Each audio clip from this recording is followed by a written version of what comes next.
Bé, doncs ja estem novament al Família Comtal, ja estem amb el tram final del programa. Avui hem viscut una miqueta de tot, hem tingut música, hem tingut a la gent de la ONG Sonrisas de Bombay, hem tingut concursos, una miqueta el que dona aquest espai que és el Família Comtal. Ara arriba, sens dubte, un dels moments més esperats per molts dels nostres espectadors.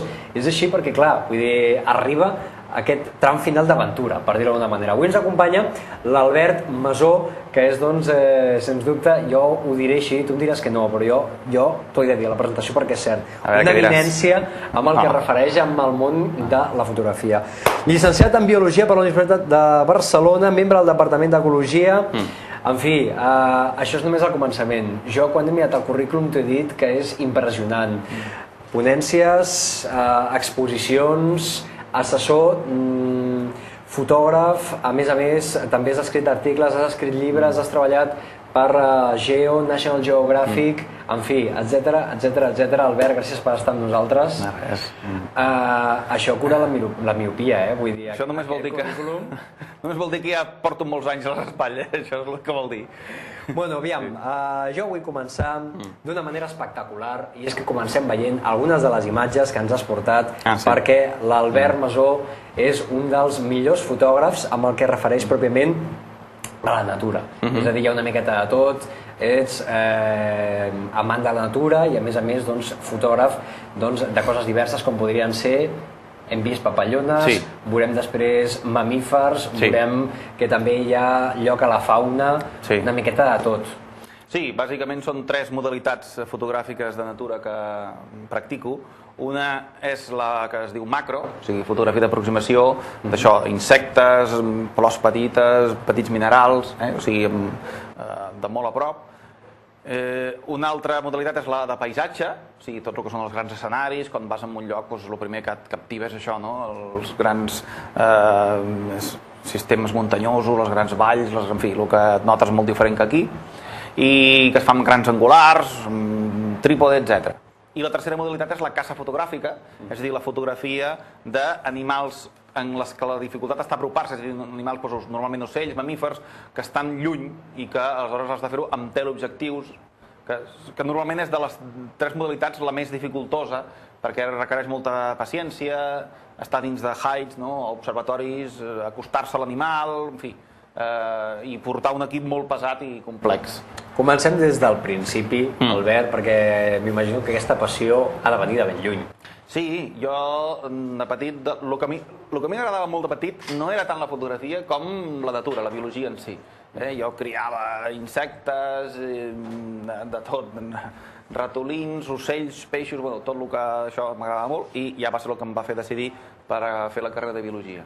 I va ser dins de la carrera de biologia quan diversos estudis que feia, diversos treballs que feia de la carrera, em requerien, em vaig especialitzar una mica amb els insectes i vaig tenir la necessitat de fotografiar els insectes. Clar, això amb una càmera normal, sense més ni més, no es podia fer, no sortia massa petit, no es veia res. I va ser quan vaig dir, com puc fer això? Començar a posar anells d'extensió, lents d'aproximació, i així va ser com vaig començar de mica en mica, anant introduint-me en aquesta tècnica, fins que vaig anar a Cambridge a fer uns cursos, em sembla que va ser l'any ja 82, em sembla que no recordo malament.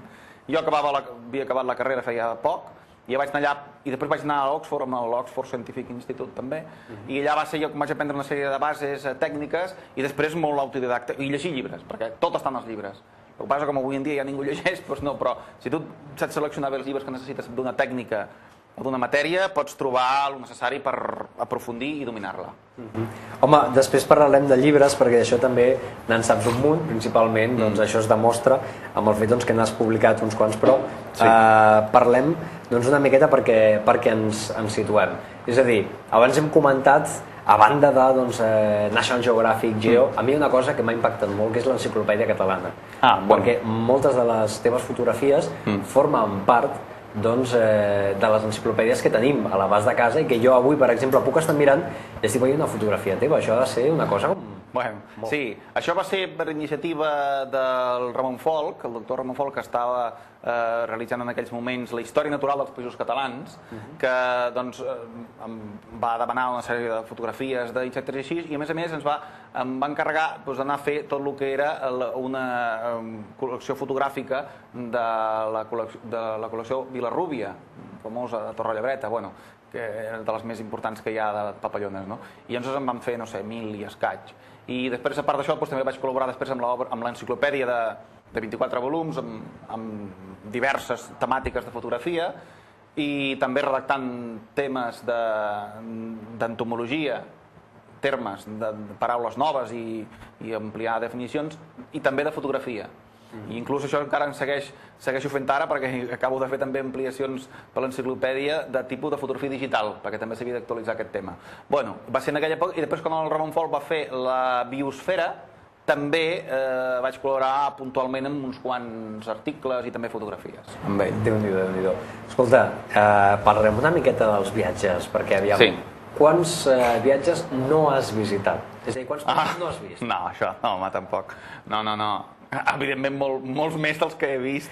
No, hauré anat màxim mig centenar. Sí. El que passa és que quan vaig a un lloc m'agrada fer-ho, diguem-ne, força bé. No sé, almenys estar-hi un temps suficient, no? O sigui, no tenir mai això d'arribar i ja començar a mirar el rellotge. Alguns volen anar a molts llocs, no? I no, jo si vaig a un lloc, doncs m'agrada fer-lo bé, no? Amb temps suficient per anar a tot arreu, sempre llogant cotxe o després fent travesses o així, o el que sigui, perquè puguis anar-te quedant en els llocs oportuns el temps que necessitis. Això m'imagino que ha de ser una miqueta complicat, no? És a dir, aviam, si t'agrada viatjar molt, sí, però estar de temps lluny de casa a vegades... Sí, bueno, jo el més que m'he estat són un parell de mesos, mai he estat tampoc més. Perquè també per les meves feines d'aquí, que també faig cursos i coses, tampoc no puc molt més.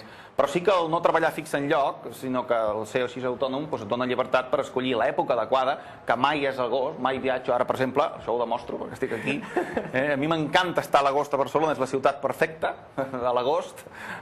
La resta de l'any ja no és tan perfecte, però a l'agost és fantàstic, no trobes aglomeracions enlloc, vas a tot arreu.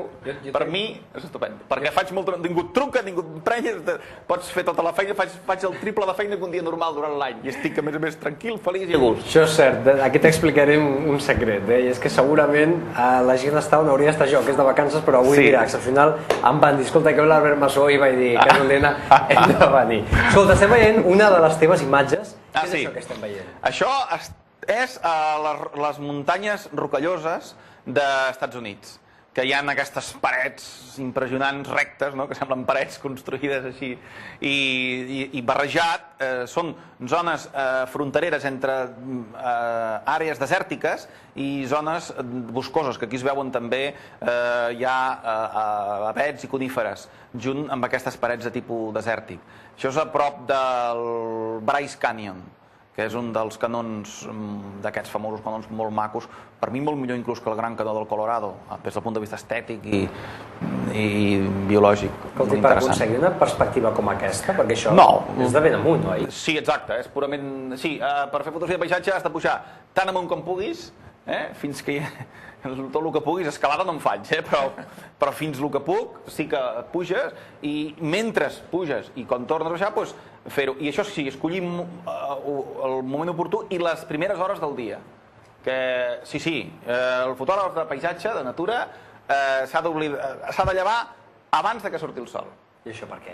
Home, per què? Doncs primer, perquè així agafaràs els millors ratxos de llum, que són quan el sol està sortint, i quan ja hagi sortit la primera hora, que és la llum més càlida, et donarà més relleu, captaràs més la textura del terreny, i podràs fer siluetes, contrallums, i a més no hi ha japonesos encara enlloc, sinó després ja tot arreu s'omple, que si un cotxe que surt per allà, que si un que puja per aquí, ja l'has fomuda. O sigui que, a més, tothom està a l'hotel, allà foments l'esmorzar i tal, tu no, tu allà. I quan ja ha passat la primera hora, llavors és quan jo plego, i llavors me'n vaig a fer el mos quan ja tots els altres, i llavors ja faig ruta fins al vespre, quan torna a ser ja al capvespre, llavors torna a ser una hora de les que diem bruixes, una hora molt bona, perquè torna a ser llum boníssima, que com que vindrà de l'altre cantó, podràs fer moltes fotos que no hauràs pogut fer, però també amb llum boníssima. Clar, perquè això és el que anava a preguntar-te, perquè tu abans parlaves, per exemple, d'un contrallum, i jo volia preguntar-te, clar, però això imagino que és en cada cas determinat, com determines en algun moment quina és la foto adient? És a dir, quin és el costat bo? Això com ho saps? Sí, proves, te'n tornes a anar, tornes a venir... Tu quan arribes a un lloc, a un indret, et comences a fer una composició de lloc, no? Dius, ostres, aquelles muntanyes són precioses, el sol on està, sempre t'has d'orientar, sortirà per allà demà, o sigui, ara es posarà per aquí, doncs podré fer aquesta de contrallum, l'altra la podré fer amb llum rasant, en fi, tu et vas fent la idea. Si quan arribes allà des de mig matí, que no pots fer-ho, doncs durant el dia, evidentment s'aprofita per fer macro, que necessites molta llum, i no és important que sigui d'aquest tipus, no tan important, i en canvi durant les hores normals del dia hi ha més intensitat i pots fer-ho, i caça fotogràfica, perquè en caça fotogràfica també necessites quanta més llum millor també. I en canvi el paisatge es fa a les primeres hores, o sigui, abans de que surti el sol, quan surt i la primera horeta, i l'última del dia, i també quan s'està posant, i també alguna nocturna, perquè també es poden fer fotografies de paisatge ja de nit estricta, amb grans exposicions, amb les estrelles o inclús la lluna que doni el toc dels segments que surt il·luminat, diverses tècniques de fotografia nocturna inclús. De totes maneres has desvetllat una de les teves, diguéssim, maneres de treballar, i si ens està veient ara mateix espectadors que estan a punt de fer viatge, qualsevol dia te'ls trobaràs allà fent cua també a 2:45 de la matinada esperant la bona fotografia abans de que surti el sol. Sí. No, jo sempre explico totes les tècniques que vaig... Jo quan vaig començar em feia molta ràbia que ningú m'explicava res. Parlaves amb un i no t'ho deien, perquè ja m'ho deien, escolta, això en el món de la fotografia ningú en dirà res. O bé, perquè són burros no ho saben, aquests és lògic que fer, o bé, si t'ho diuen t'enredaran i ningú et dirà els seus trucos ni la seva manera de poder fer les coses bé. Dic, hòstia, potser que començant bé. Dic, sí, això és així. I efectivament era així. Jo ara per això faig molts cursos i conferències així i explico tot realment com faig, perquè un que vulgui començar se l'ha d'ajudar amb tot. Perquè si no coneixes bé la tècnica dels objectius, les càmeres i els procediments fotogràfics, mai podràs aconseguir així, això de no, ja vaig allà intuïtivament, res.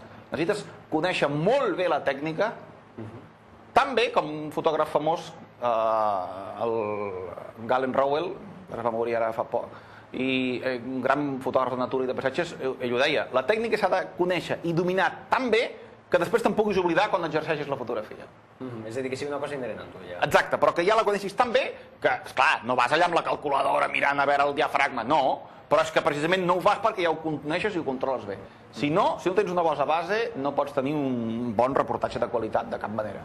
Escolta, parlant de reportatges, els que tu has fet t'han portat a llocs, m'imagino, poc habituals amb el que refereix a un viatge turístic, no? Perquè ens entenguem. Sí, poc habituals perquè expressament m'ho planifico així. És a dir, jo, per exemple, mai he anat a Kènia, ni ganes, vull dir, no sé com dir, home, no és que no estigui en bon destí, però n'hi ha tanta gent, hi ha tant d'això que vaig anar, per exemple, a Sud-àfrica, perquè allà, quan jo hi vaig anar-hi, fotògrafs de natura que aquí hi haguessin anat a Sud-àfrica n'hi havia molt pocs.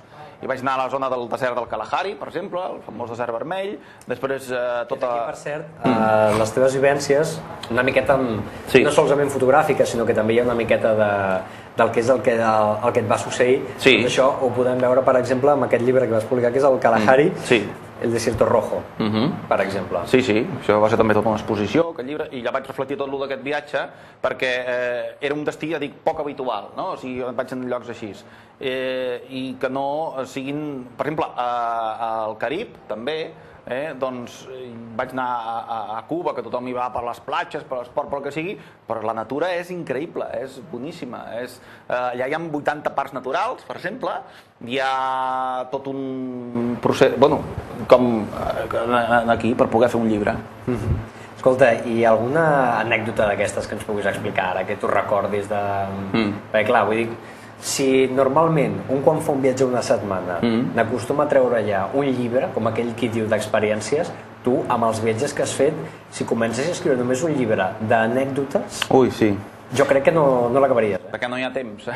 Després no hi ha temps de reflectir amb llibres i articles tot el que has anat visquent. Sí, anècdotes, n'hi ha algunes, amb una... d'això, ara que deia això de Cuba, el que es diu la península de Zapata, que és com un delta de l'Ebre, per entendre'ns, però 10 deltes de l'Ebre un al costat de l'altre, és immens, allò no s'acaba mai, són uns aiguamolls tremendos. Allà hi ha cocodrils, i en una de les zones que estava allà perdudes al mig del no-res, que diuen, no? Allà, doncs sí, es van començar a acostar uns dels cocodrils, a més, el rombífer, que és l'espècie cubana, que és més agressiva, que no és la de la Florida normal, i se'ns van començar a acostar amb una barqueta que teníem, ai senyor, que era d'aquesta sense quilla, amb pèrtiga i tal, i va ser una mica... Hasta el guia es va posar una mica nerviós, perquè diu, si s'acosten gaire més ens tombaran la barca, perquè... I, bueno, jo estava allà amb el trípode i així, però bueno, res, al final no va passar. Perquè estàvem en un lloc en què ja la pèrtiga no tocava al fons, ja no podies fer res, t'havies d'esperar que el vent et portés en un lloc en què la pèrtiga pogués tornar a funcionar. Escolta, això a mi em fa una miqueta de cosa, només de pensar-ho, aviam, jo és que tampoc no... Jo tinc una miqueta d'aversió envers als cocodrils, no? I només de pensar-ho ja... No, bueno, tota activitat té els seus riscos, però jo no voldria exagerar en aquest sentit, això és una anècdota, podríem explicar moltes més, però mira, n'explicaré una per contrarrestar una mica, i és que a Sud-àfrica, del que parlàvem abans, hi havia un lletrero molt gran en el Parc Kruger, a la part més de l'Índic, diguem-ne, al contrari del Kalahari. Allà doncs, es veu que estaven els guardes i els del parc estaven tan farts que la gent els hi preguntés els lleons, el perill, els lleopards i tal, que van fer un lletrero enorme i li dic, miri, no ens pregunti més pel perill dels lleons, perquè miri, de lleons han matat, no sé, 5 persones en els últims 10 anys. I han mort en els mateixos 10 anys 2.000 persones per accident de tràfic. Per tant, sisplau, vigili bé d'anar per l'esquerra, perquè allà, més, vas per l'esquerra, i tots els visitants, lògicament, van per la dreta i allà fas un lío tremendo, i vostè vigili de no fotre la castanya amb cotxe i deixi estar el lleó, que la probabilitat que se'l mengi el lleó, miri, és més fàcil que li toqui la loteria. En fi, això t'ho deia i t'ho repetia tot arreu. I és veritat, no n'hi ha per tant, no és una cosa, no és una professió de risc, la veritat, no m'agradaria exagerar ni molt menys, no és així. Si prens les teves mínimes precaucions, no? Vull dir, no...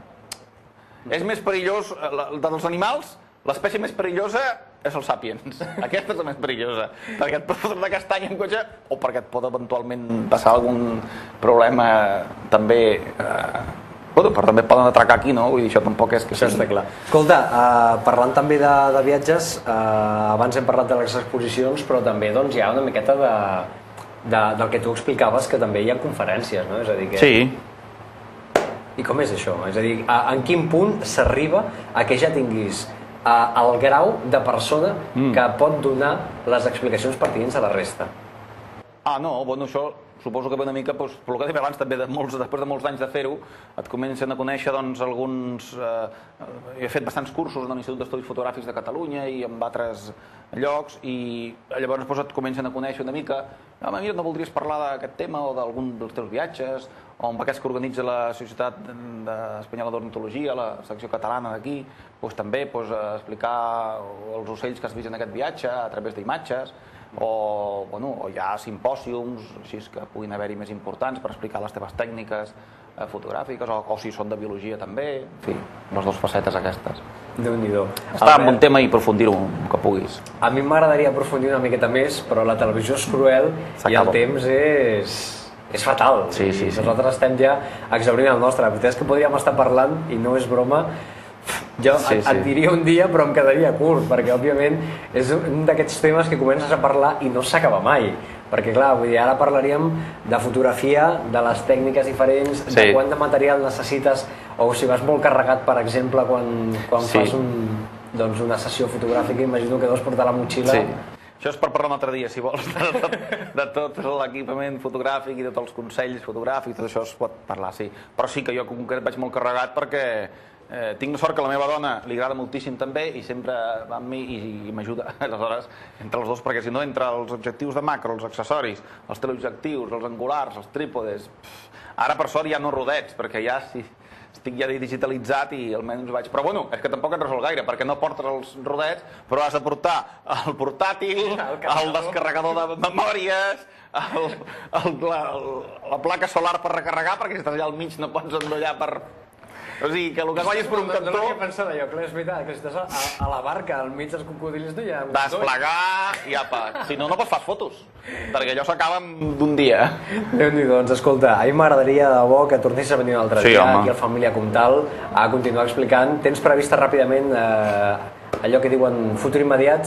No, ara mateix, precisament, el meu futur immediat és acabar el doctorat que estic fent en el Departament d'Ecologia i per tant ara aquest any ja no viatjaré més, ara estic perquè a final d'any l'hauria ja lliurar i acabar-lo.